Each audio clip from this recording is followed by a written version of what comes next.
All right, so now that we have the basic diagram, there's a few other things that we need to do. One of the things that we have to do, you notice I haven't labeled it yet. I haven't given this diagram a name, and I'm not going to right away.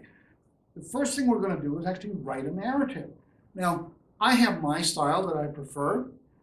You might have a different style than me, and you would certainly have a different style than anyone, perhaps.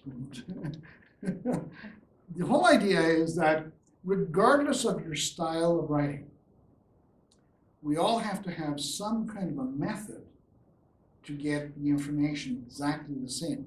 Different styles, same method to be able to get it. So let's look at these data flows. Data flow means that there's some information there, some data there that comes into the process, the arrow going in, or comes out of the process, the arrow going out.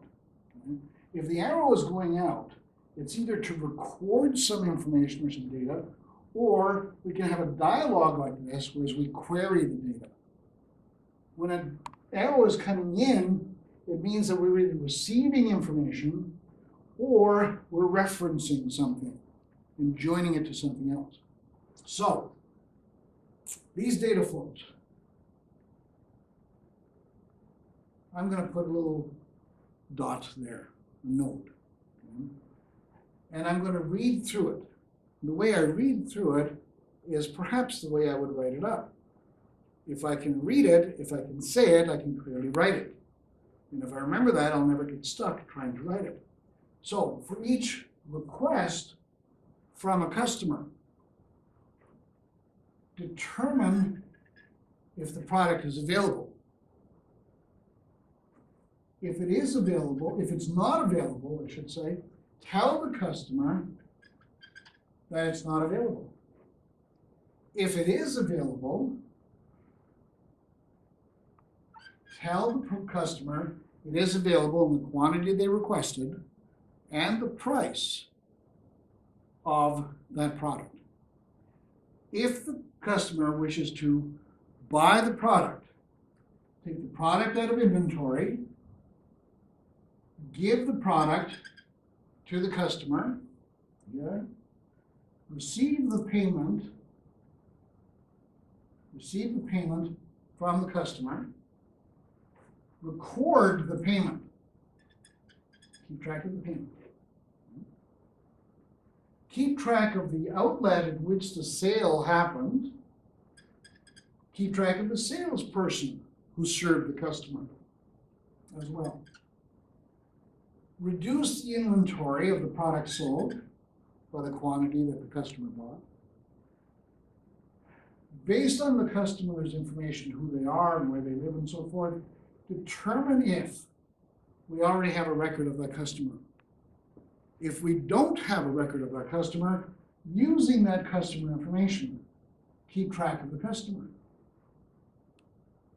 If we do have a record of the customer, ask them if there's any changes they'd like to make, and if so, keep track of those changes. There's the narrative. Now, you might say it differently, you might write it differently, but for every data flow coming in, every data flow departing the process, there must be a statement that defines or describes the task. Do this, right? Get this, find that. Okay? And anybody can do this. If you have fundamentally a sound diagram, and that's the key, have a sound diagram, then you can identify the data flows. In each data flow, you write a statement. Now you can write it in narrative style if you like, or you can just have bullet points. Now the wonderful thing about bullet points is that you don't have to worry about grammar. You don't have to worry about punctuation.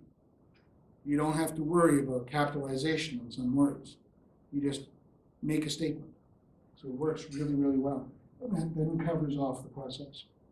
So now we have an event statement. We have a business process diagram.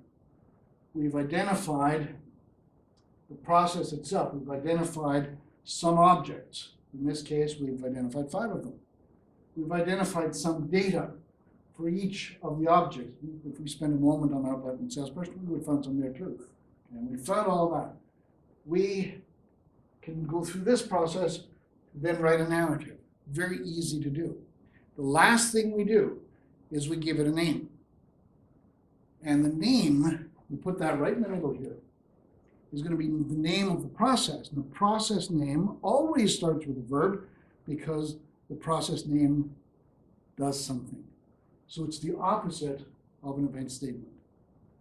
Okay, so it always starts with a verb. And we name it by looking from the inside out, not from the outside in. But it's what does the system do?